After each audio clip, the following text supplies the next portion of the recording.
Welcome to today's webinar from BMT InfoNet, celebrating my second rebirthday, 15 lessons learned on surviving and thriving after a bone marrow transplant. My name is Michaela O'Brien, and I will be your moderator for this session. It's my pleasure to introduce you to today's speaker, Nancy Dana. Ms. Dana is Professor of Education in the School of Teaching and Learning at the University of Florida. In 2021, she was diagnosed with mantle cell lymphoma, and later that year, she underwent an autologous stem cell transplant at the University of Florida Shands Hospital. Nancy will share with us today the lessons she learned about surviving and thriving after transplant. Please join me in welcoming Nancy Dana.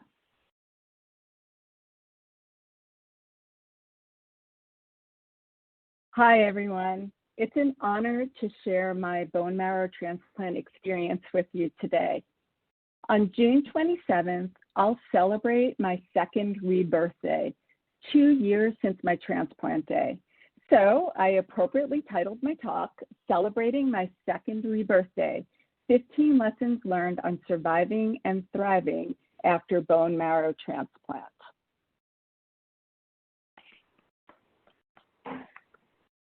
So first, a little bit about me. My BMT story officially began on New Year's Eve Day, December 31st, 2021.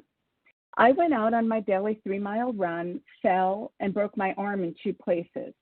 I was treated at the ER, and a couple days later, began developing abdominal swelling and pain. I thought I also bruised a rib in the fall, so I waited a couple of weeks thinking it would resolve itself. Well, it didn't, so I was sent for an abdominal scan. My primary care physician called less than 10 minutes after I returned home, and she said, Nancy, your scan did show something, but interestingly, it's not related to your fall. Your spleen is about 3 times the size of a normal spleen. After blood work revealing an extremely high white blood cell count, chronic lymphocytic leukemia, CLL, a much less aggressive form of blood cancer than what I was eventually diagnosed with, was suspected. So I was sent to an oncologist to confirm CLL. Further testing led to a change in diagnosis to mantle cell lymphoma, a highly aggressive blood cancer that required a highly aggressive treatment plan, including 4 rounds of in-hospital chemo requiring 1 week in the hospital followed by 2 weeks home for rest and recovery, and that was called R-hyper-CVAD, and an autologous bone marrow transplant. I entered the hospital for my first chemo treatment in early February 2022, finishing all 4 rounds in May, at which time I was evaluated for transplant and entered the hospital for the BMT on June 21st, with actual transplant, my second birthday, occurring on June 27th. I came home from the hospital in mid-July 2022 and have been recovering, surviving, and I believe even thriving ever since.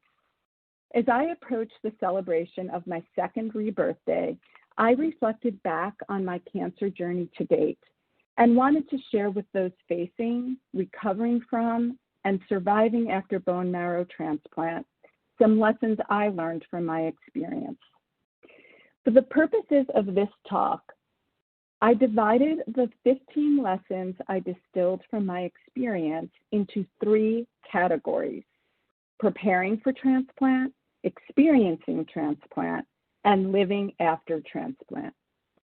Now, the nature of my lessons are pretty basic, but what I hope to do in this presentation is package many of the aspects of my experience that in hindsight, as I prepare to celebrate my second rebirth day, were really essential in helping my BMT journey go as smoothly as possible.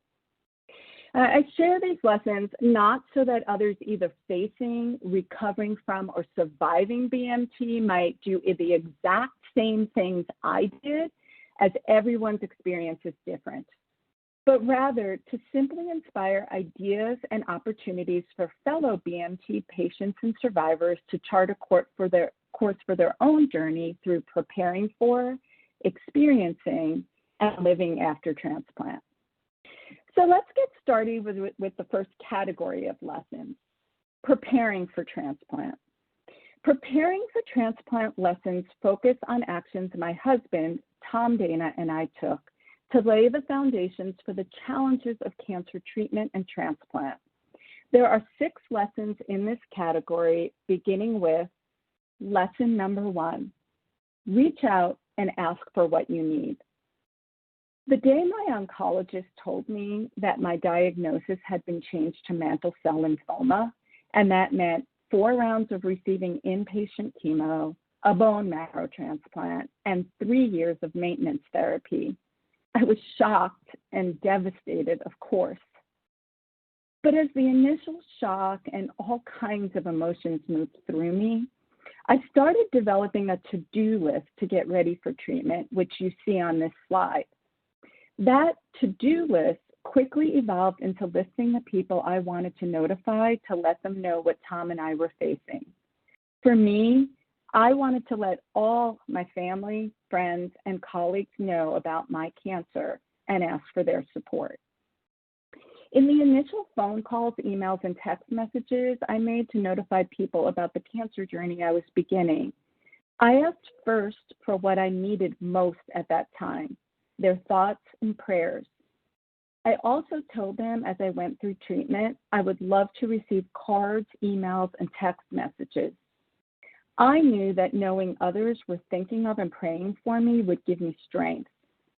I even assigned my family, friends, and colleagues a new name, the Dana Support Army. And I had a few different generals that included my best friend and my sister-in-law who had different roles. Very early in my cancer journey, Tom and I learned that people really did want to help.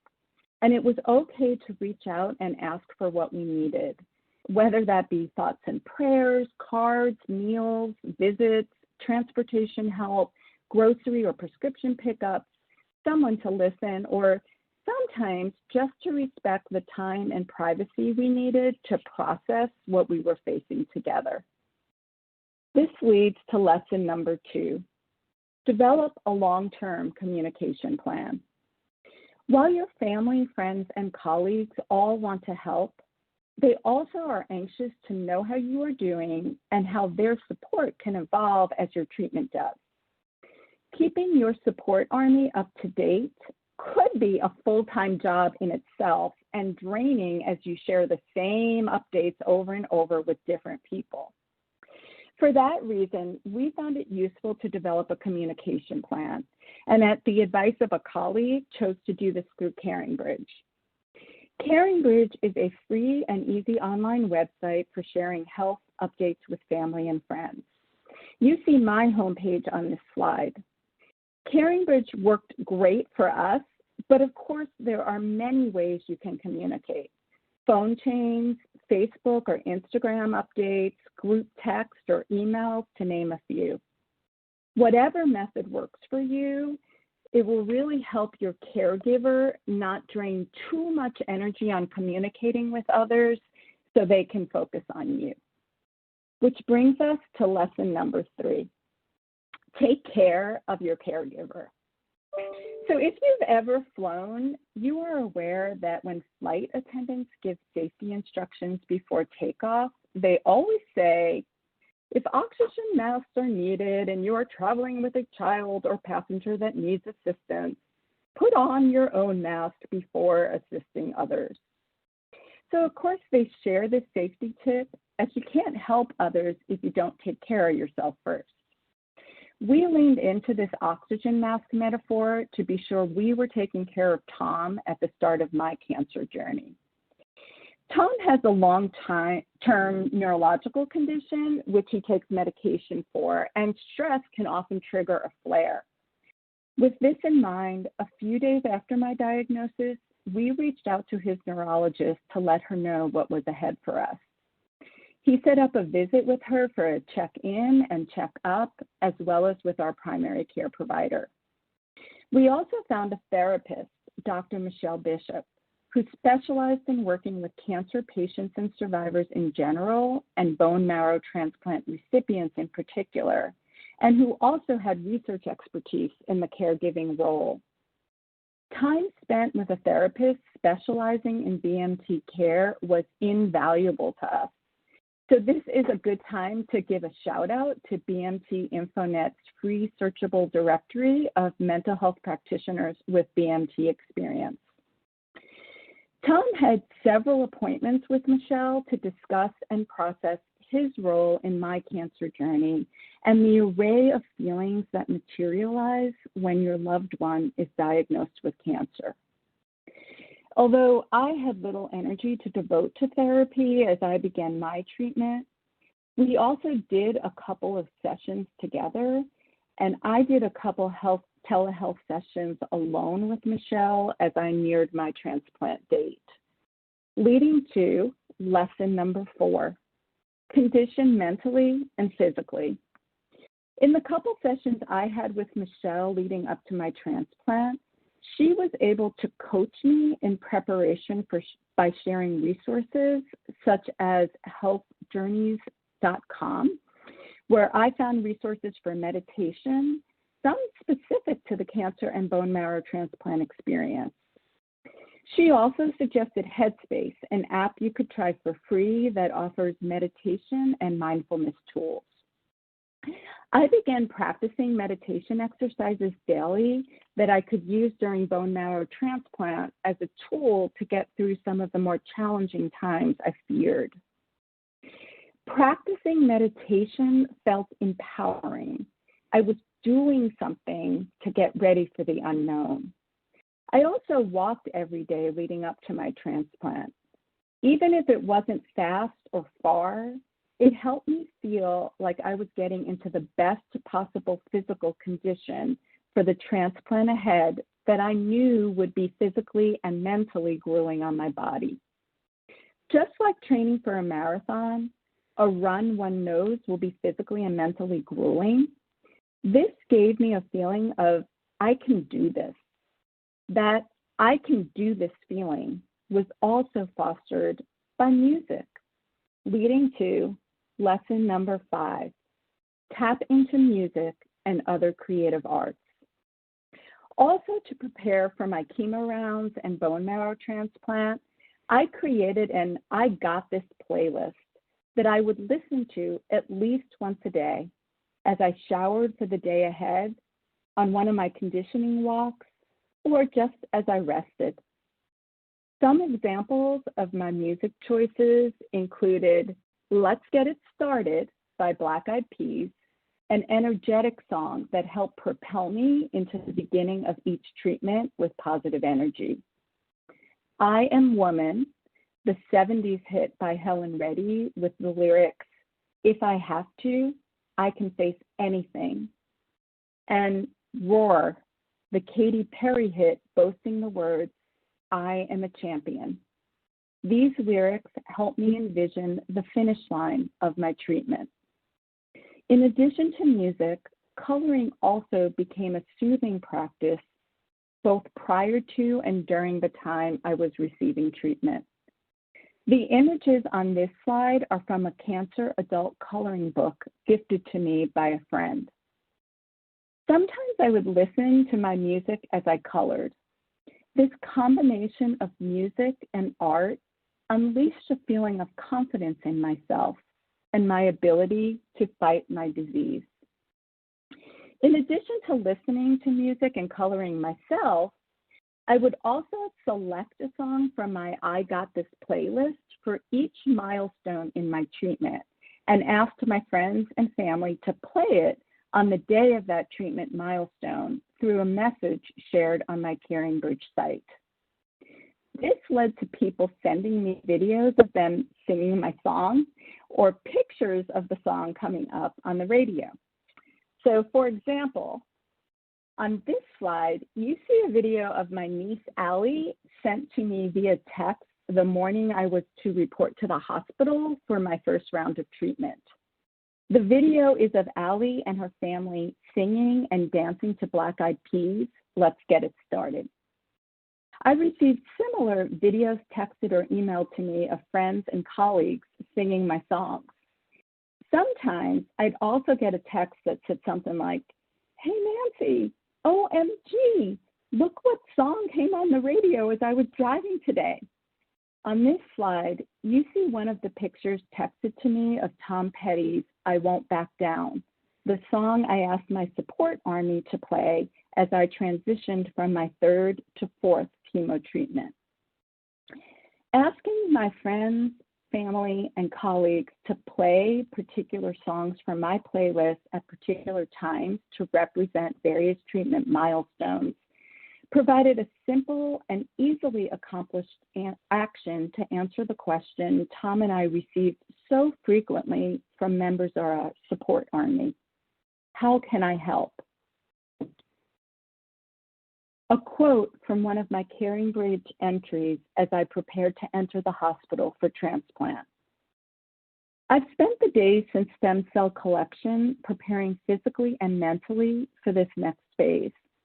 I feel strong and ready, but also just a little bit scared for this most intense part of my treatment plan ahead. If you'd like, this coming Tuesday, please help me feel brave by playing the song Brave, sung by Sarah Bareilles. While the verse lyrics don't fit, the simple refrain certainly does. I just want to see you be brave. Requests such as these enabled me to feel the presence of everyone cheering me on. Lesson number 6, write. While writing can be considered a creative art, I made this its own lesson because of the centrality it played in my experience. On a trip to TJ Maxx to select some comfortable hospital clothes for me, my daughter arrived home with both some new comfy clothing and the journal you see pictured on this slide. I used it to write about my experience. Journaling served as a creative outlet for so many of my emotions and to productively channel the fear I was feeling. For example, on this slide, you see my first journal entry, composed one day before I was admitted to the hospital for my first chemo treatment. This entry took the form of a love letter to my spleen for working so hard to capture my cancerous white blood cells. Dear spleen, thank you so much for the hard work you have been doing. I am grateful to you. I am writing to let you know that support and reinforcement will be on its way to you tomorrow. I know how much you will appreciate this, and I appreciate you continuing to work so hard to teach those nasty white blood cells a lesson. They have absolutely no business in our body, and working together, we are going to smash those little suckers to smithereens. With love and gratitude for your support, Nancy. It's important to note that composing entries to update others on my Caring Bridge journal, as exemplified in the previous slide, was also a form of writing that was really therapeutic. And you don't have to write long or creative journal entries like the examples I've shared so far to profit from the benefits of writing.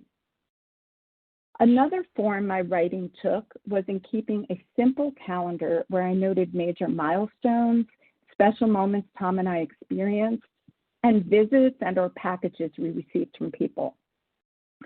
My best friend also sent me a gratitude journal shortly after I came home from the hospital after transplant. You can see here this gratitude journal has just 3 blank lines to fill in each day to note 3 things you are grateful for. I started doing this every morning during initial recovery from my transplant and have kept it up to this day. It takes me under a minute each morning and really helps get my day off to a great start. These first 6 lessons conclude my preparing for transplant reflections. So let's turn now to the second category of lessons, experiencing transplant. Experiencing transplant lessons focus on actions I took to help me stay as comfortable as possible leading into and during my hospital stay. There are 4 lessons in this category, beginning with lesson number 7, embrace your new look.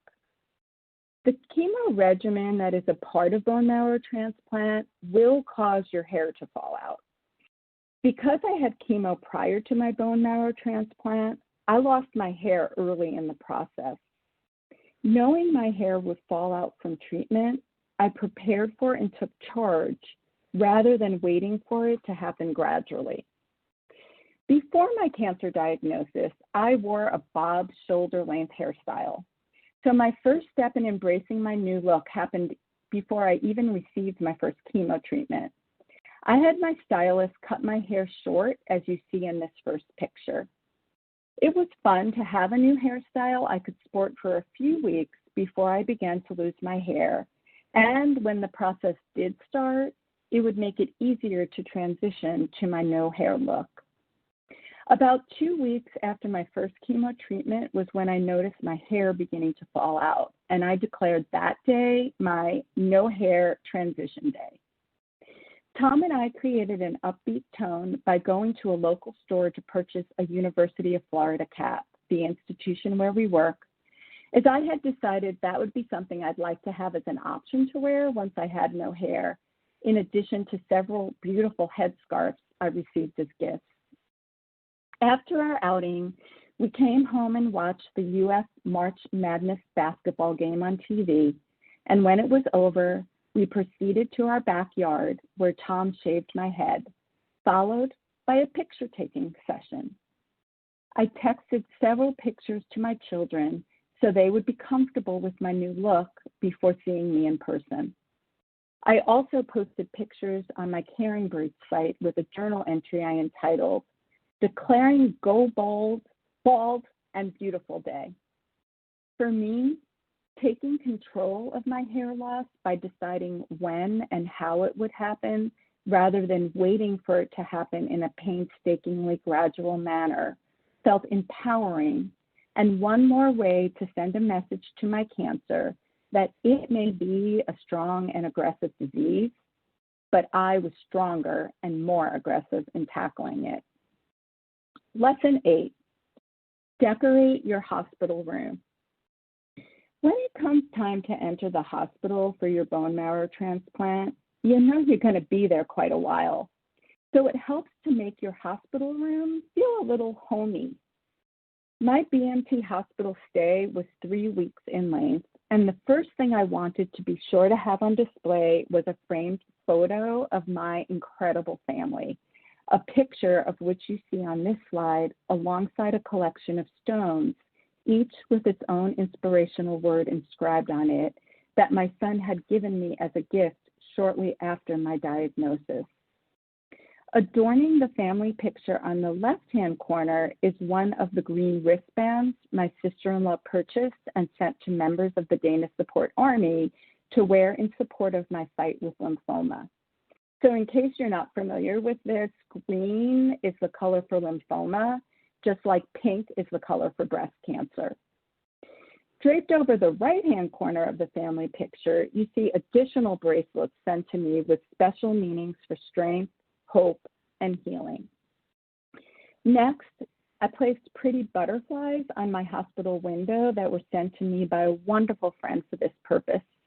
And finally, over my hospital chair, I placed the blanket my children had made for me to use during treatment that contained more pictures of my family, the people I love most in this world. During my stay, I also hung some inspirational sayings on the hospital wall provided by one of my first chemo nurses, and some cards and drawings received during my hospitalization. These little pieces of home softened the institutional feel of a hospital room and provided me inspiration each day. Speaking of each day, this leads to lesson number 9, establish and try to keep a daily routine. For me, having a bit of a schedule every day helped time move more quickly. You see in this slide an approximation of my daily routine. I'd wake up around 7:30 and turn on the Today Show, staying in bed while I watched until breakfast arrived. After I ate, I would shower and get dressed for the day, followed by some laps around the BMT unit, pushing my IV pole beside me, an encouraged activity. 16 laps around the unit equaled a mile, and there was a whiteboard by the nurse's station where you could tally the number of laps you made each day. When I began to feel tired, I'd return to my room, relax in my chair, cuddled up with my blanket, and either listen to music, read, color, or journal. Before I knew it, lunch would arrive. Then came nap time, followed by a few more afternoon laps or some time on an exercise bike the BMT unit had for patient use. Tom would visit late afternoon and stay through dinner. After he left, I got into bed and watched some TV or a movie before falling asleep for the night.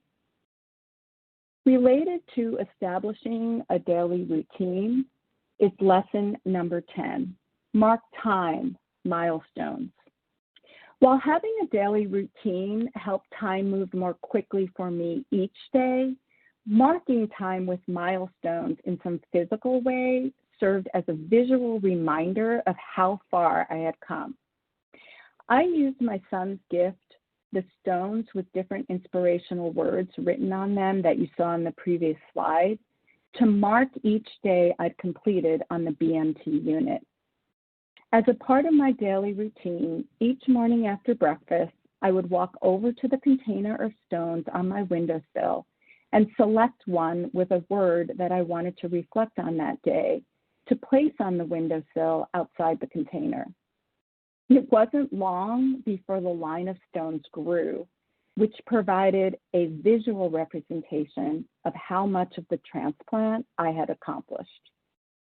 Another marker of milestones was done by the nurses as my transplanted stem cells took hold and started producing new blood cells. It felt great to watch my numbers rise each day, as I knew that meant I was getting closer to going home. Lessons 7 through 10 conclude my experiencing transplant reflections. We turn now to the third and final category of lessons, living after transplant. Living after transplant lessons focus on actions I took to transition from transplant patient to transplant survivor and thrive today as I continue life post-transplant. There are 5 lessons in this category, beginning with lesson number 11.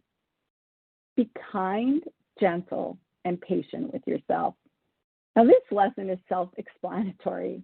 You have been through and are continuing to go through a lot. My first weeks home from the hospital, I literally felt like I was an infant coming home for the first time, as I slept just about as much as a newborn does in their first few weeks of life. My transplant doctor told me to remember that it may be invisible on the outside, but on the inside, your body is working so hard to rebuild. For this reason, I learned to practice self-compassion, to sleep when I needed without trying to fight it, and to give my body the time and space it needed to recover, rebuild, and heal. Lesson number 12, read if you are able and when you are ready. When you are first discharged from the hospital after your bone marrow transplant, you have frequent checkup visits. But as those visits became further and further apart, a really unsettling feeling came over me as I transitioned from being a cancer patient to a cancer survivor. For so long, I had focused on getting through treatment as a patient. And then all of a sudden, my BMT was over, and it hit me like, what just happened? To help me move through the transition from cancer patient to cancer survivor, I found reading very beneficial once my chemo fog began to clear and I was able to concentrate on books again. You see some of my favorites on this slide. Between Two Kingdoms, a memoir of a life interrupted, is the New York Times bestseller story of Saluka Jowd, a young woman who was diagnosed with acute myeloid lymphoma shortly after graduating from Princeton in 2010. The book chronicles her many hospitalizations over a 4-year period, including her bone marrow transplant, as well as the healing road trip she took after she achieved remission. Similarly, 6 Years and Counting, Love, Leukemia, and the Long Road Onward tells the story of a middle-aged man, Peter Gordon, his diagnosis of myelodysplastic syndrome, and his bone marrow transplant journey from waiting for a matching donor to the transplant process itself, and all the ups and downs on the after-transplant recovery road. One of my absolute favorite books was the third one you see on this slide, Picking Up the Pieces, Moving Forward and Surviving After Cancer by Sherry McGee and Kathy Scalzo. This book is written for all cancer survivors, no matter what kind of cancer you've battled. And as the title entails, provides practical guidelines for how to pick up the pieces of your life after cancer and put them all back together again once treatment finishes. I found the many cancer survivor quotes woven throughout the text insightful and inspirational, and the end of chapter exercises extremely beneficial to guide self-reflection as I rebuilt my post-cancer treatment life. The final book on this slide is not a book about cancer at all, but a collection of pieces by a wonderful poet I stumbled upon named Dana Ashworth. Dana writes beautifully about common thoughts and feelings we all experience as humans. I was experiencing an array of feelings post-treatment that often surprised me and quite honestly, I didn't know how to deal with. I would often label them as bad feelings to have, like being sad about what I'd been through, or being frightened of the cancer returning, or even just feeling how plain sucky it was that the life I knew was suddenly taken away from me. My therapist, Michelle Bishop, helped me understand that these feelings were natural and normal, and it was okay to feel them without judgment. Rather, she suggested I become curious about them instead. While it has taken me time to learn to welcome all feelings with curiosity and compassion rather than judgment, Michelle's advice has served me so well in recovery and survivorship, and is captured so well in many of the poems by Dana Ashworth. Here's just one example of a poem from her book, Wild Hope, to give you an idea of how her work can help you frame and process thoughts and feelings that bubble up after cancer treatment has ended. Hosting sad. Sometimes I wake up sad for no reason, and I know as soon as my eyes open that today, I am sad. I can choose positive thoughts, have a cold shower, run on a treadmill, but I will still be sad. And counting my blessings on days like this makes me even more sad. How lucky I am and how tenuous that is, how others are not so blessed and how unfair that is. And I've learned to accept these little bouts of sad, or soul flu, as I have now come to call them. They are not within my control. This I know.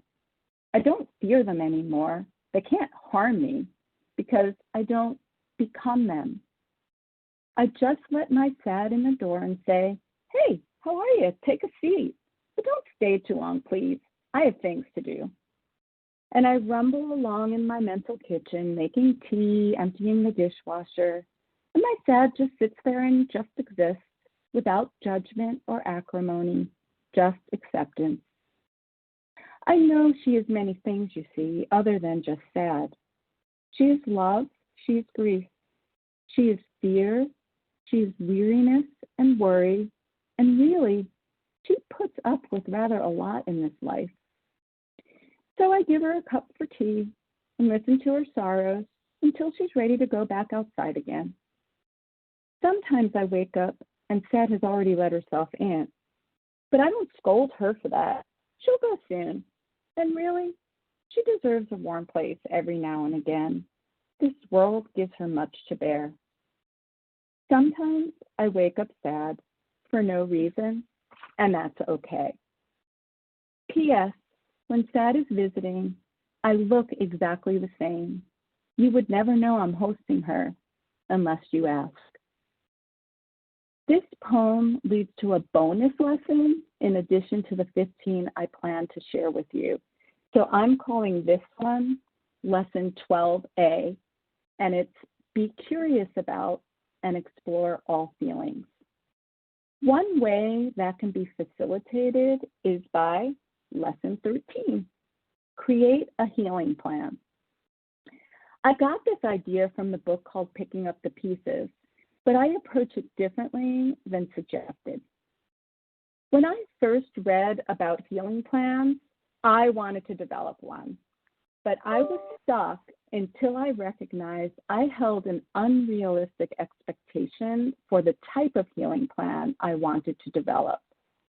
Initially, I envisioned developing a list of to-dos I could accomplish and cross out, and when I got to the end of the list, I could declare myself healed and put the cancer experience completely behind me. Working with my therapist, Michelle, however, I realized that healing is not a task to complete before you move on with your life.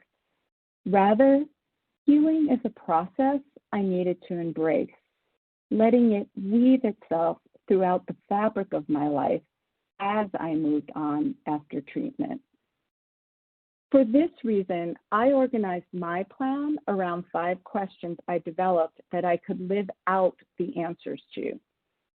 You see how I structured my plan on this slide, a table with 3 columns. My question, the intention behind me posing this question, and actions and behaviors I could implement that would help me live the answer to the question. These are the 5 questions I developed.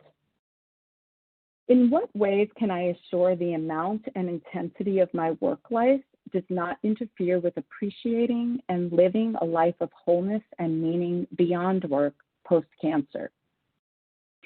What are some strategies for living life wholly and meaningfully post-cancer to make the most of the time I have left? How do I give back to my body in gratitude for all it has endured throughout cancer treatment? In what ways can I develop a sense of inner peace post-cancer? And how can I use my cancer for good? Now, while it's great to have a plan, I learned that as a cancer survivor, your plans don't always go as planned.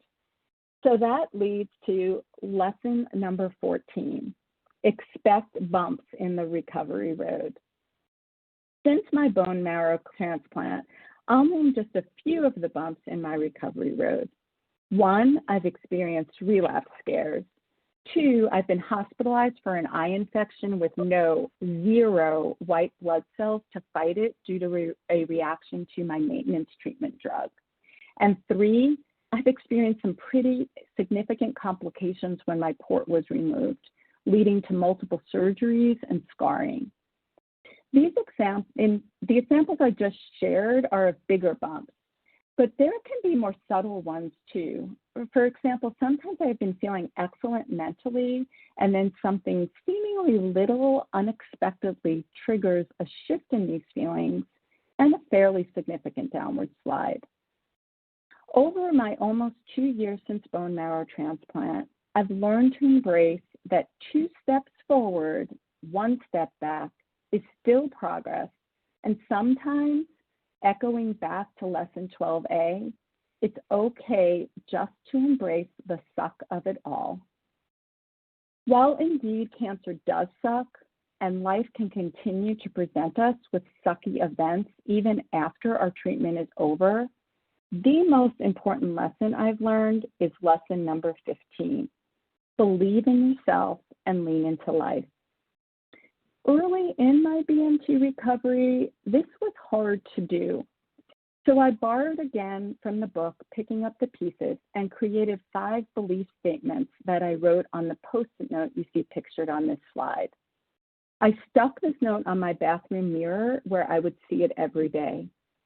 I believe in myself, in my treatment, in my healthcare team, in my body's ability to heal, in my own ability to move forward and deal with both loss and change. Seeing this note each day, memorizing it, and repeating it to myself as a mantra helped me internalize the feeling that I was going to be okay. And being okay didn't mean that life was going to go back to being what it once was, but simply that there was life to be lived ahead, and it was up to me to make the most of it in all its ups and downs, joys and sorrows, both large and small. Since my bone marrow transplant, both of my children got engaged and were married, the epitome of joy. And since my bone marrow transplant, both my mother-in-law and father-in-law became ill and passed away, the epitome of sorrow. These significant life events helped me realize that both the joys and sorrows of life go on after cancer, and these help you transition from a feeling of cancer is life, how you feel when you are going through treatment, to a feeling of cancer is just a part of life. I have found this framework to be a healthy mindset for survivorship and leaning back into life again post-BMT. So there you have it, 15 lessons learned with one bonus lesson as well, derived from my encounters in preparing for, experiencing, and living after transplant.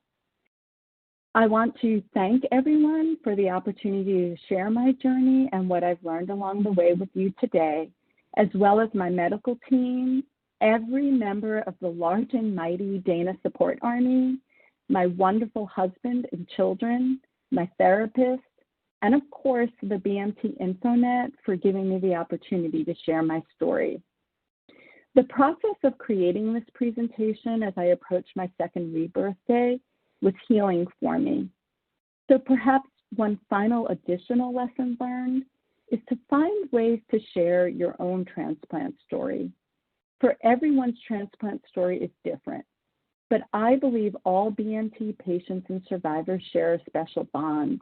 And I hope that in some way, the 15 lessons learned I derived when I reflected back at the 2-year mark might contribute in some way to strengthening this bond. Please feel free to contact me or read more about my journey by visiting my Caring Bridge site.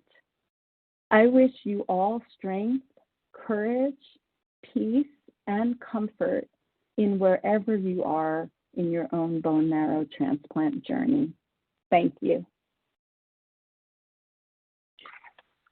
Thank you, Nancy, for a very inspiring and thoughtful presentation. We will now begin the question and answer session. If you have a question for Nancy, please type it into the chat box on the lower left side of your screen, and Nancy will answer as many questions as time allows. Our first question is today, can you share some tips for self-care? What worked for you, Nancy? Let's see. Self-care, some simple things. Getting good smelling moisturizer, skin moisturizer that helps you relax. When I felt up to it again, and it took a while to get there, but getting a massage was really helpful for self-care. Slowly getting back to walking again, that was really helpful and meaningful to me. And I guess ultimately for me, self-care was connecting to a therapist that really helped me process, as you saw in the story. That was a really helpful element as well. Okay. Thank you. I just wanted to give a shout out to a couple of our audience members. Somebody's celebrating the rebirth, their first year rebirth, June 22nd. And then Nancy, we also have somebody joining from Ireland. So you're reaching over to a different country. And also a brief reminder to the audience that Nancy had an autologous transplant. And so that's a procedure that uses the patient's stem cells with healthy stem cells from their own body. How did your children deal with their transplant experience? How would you help them? So my children were adults. So I think this answer is going to vary depending on the age of your children. But having adult children was a really important part of this process for me. They were so loving and kind and supportive, and I think a lot of that had to do with Tom and I making a pact with each other that, you know, we were going to share with them everything. We were not going to sugarcoat things or hold things back, but as a family, we were honest with each other. And also as a family, we said, you know, we will make a path that we will share with each other how we're feeling. And, you know, that's easier said than done, and it was hard and challenging at times. But I think, ironically, living through something like this has brought us closer in many, many ways and helped us all grow, not just in our family love for each other, but it has really helped us grow as individuals. And I'm just so proud of my two children and going through something so difficult as seeing a parent have cancer, but embracing that and doing what they can and learning through it as well. And just, you know, so also proud of my husband and so grateful that our relationship has, as a family, has just deepened and grown through facing these challenges together. Okay. How do you manage work pre-transplant and post-transplant? So for me, I was pretty abruptly taken out of my work setting because right after diagnosis, within 10 days, I was in the hospital getting my first chemo treatment. So I wasn't able to work for months before I even went into the transplant.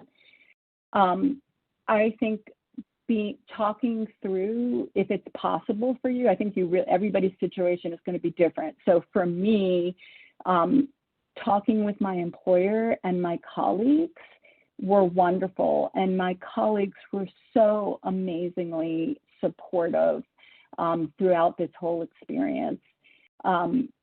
Being honest with them and letting them know what I could do, and to also let them know that there were unknowns and kind of continue to be unknowns, so that we could work together on a re-entry plan. And I'm really fortunate. I had an awesome experience with re-entry into my workplace. I came back gradually from medical leave. So it wasn't from going 100% on medical leave to, back to work. I was able to ease back in by working part-time and then also reviewing my responsibilities and gradually easing back into them as my recovery continued. So for me, that was really helpful, but everybody is going to be different depending on what their job is and who their employer is, and who their colleagues are, and how much information you feel comfortable sharing with them. Okay, how did your treatment and recovery affect your relationship with your spouse? Yeah, so in the reading I've done about cancer, I know that marriages end when you've gone through a cancer experience.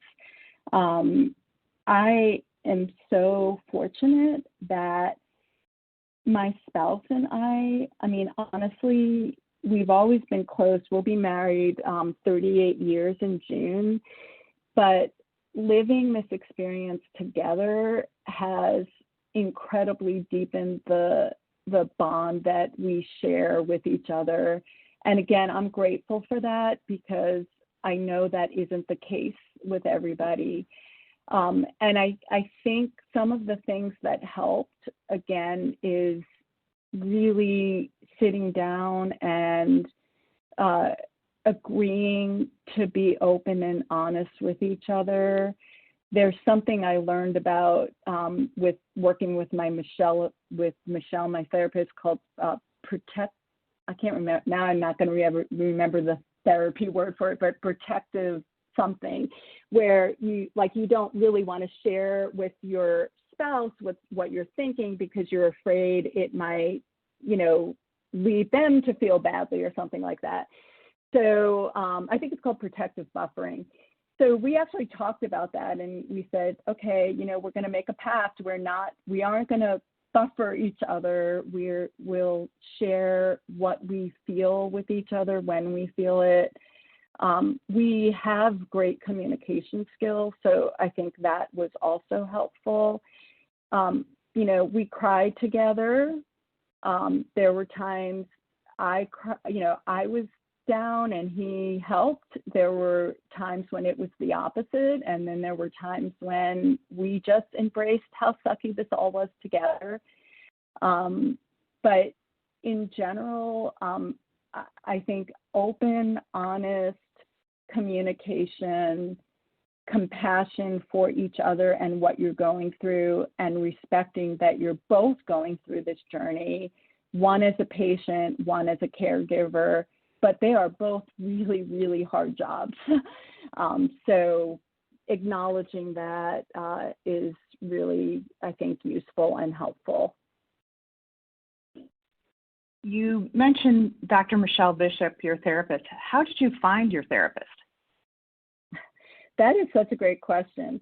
So we didn't know any better at the beginning of all of this, and we kind of stumbled upon Michelle by a colleague of ours shared, I know someone, and I think she specializes in bone marrow transplant, working with people that are going through this. And we were like, really? There's even such a thing? Like, we had no idea that even existed.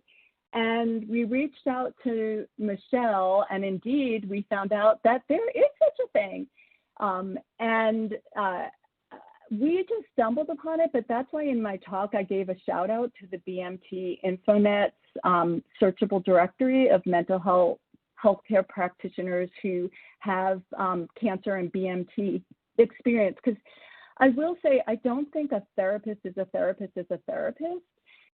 In this particular case, I think having somebody that understands transplant and understands cancer experience is just invaluable, and it adds a layer that really helps. You don't have to explain everything to them because they know exactly what a transplant entails, and they know much of what it's like to experience one. So certainly a therapist is great, but I would recommend, if at all possible, using that searchable directory that BMT InfoNet has, unless you have a good friend like we did that happened to, know somebody, and try to connect with somebody that has transplant experience. Nancy, you mentioned sleep in your slides. How are you sleeping now? And can you share any suggestions for sleeping after transplant? Actually, I'm sleeping pretty well at night. After transplant, I know it's going to be 2 years. I require more sleep than I ever did. I would say I probably used to average 6 or 7 hours of sleep a night. And now I need around 10. I've heard that that's not unusual. I do sleep pretty well. I do take melatonin, which is just an over-the-counter, herb, I think it is. So I do take that. And, I will share this. I am probably sleeping better now than I ever did in some ways. And I attribute that in part to the hard and good work that I did do with my therapist, because I actually feel that I am more mentally healthy now than I've ever been in my entire life. And I think sometimes it's hard to sleep when you have so many things on your mind. So I think I don't know, I attribute some of it to my body needing more sleep. So it's going to make it happen, and I let it happen. I don't fight it. And I'll say the same thing about naps. Like, I still have a good deal of fatigue. And I don't know if that's 100% from the bone marrow transplant experience, or and it may not be, because I'm still in therapy. I'm on a maintenance drug, and one of the side effects is fatigue with that as well. So I have to nap sometimes during the day, and that's not like me at all. But I hope maybe that answers your question. Not fighting sleep when I need it, working through my thoughts and feelings during my waking hours, and maybe taking the melatonin at night. And I think having a nighttime routine also helps. Usually I read for a little bit, and then my husband and I like finding like a Netflix show or something, and we, that's kind of our routine. We read for a while, and then we watch an episode of something, and then usually I rest for a little bit after that before I go to bed. So the routine, I think, helps as well. Okay, we are getting close to the end of the webinar, so this will have to be our last question. See, do you still worry that your cancer will return?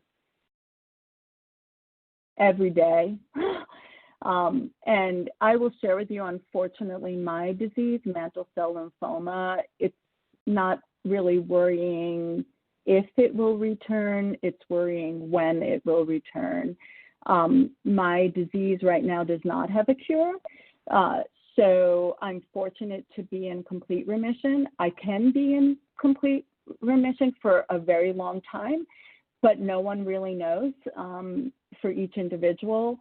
I am comforted by the fact that when I do relapse, there are there are treatment options for me to go next. So my plan is to be in remission for a really long time. I hope that's how it goes. Like I said, plans don't always go as you plan them to, but my plan is to be in a remission for a really long time. And when I do relapse, I know I have other treatment plans. But yeah, dealing with that fear of the cancer coming back, that's real. It's always in the back of your mind, and some days are better than sometimes it just really gets to me, and I work through them. I work through those feelings and try to be rational and reasonable with myself in my thinking about it. Okay, thank you so much. With that, we're going to need to end the session, but I would just like to let the audience know, Nancy mentioned the BMT InfoNet Directory of Mental Health Providers. The audience may find that at bmtinfonet.org/mh-directory. Again, it's bmtinfonet.org/mh-directory. I'd like to thank Nancy for her wonderful presentation. And I'd also like to thank you, the audience, for your excellent and thoughtful questions and comments today. This workshop is being recorded and will be available for viewing on BMT InfoNet's website. We will send you an email when this is ready for viewing. Please have a wonderful day.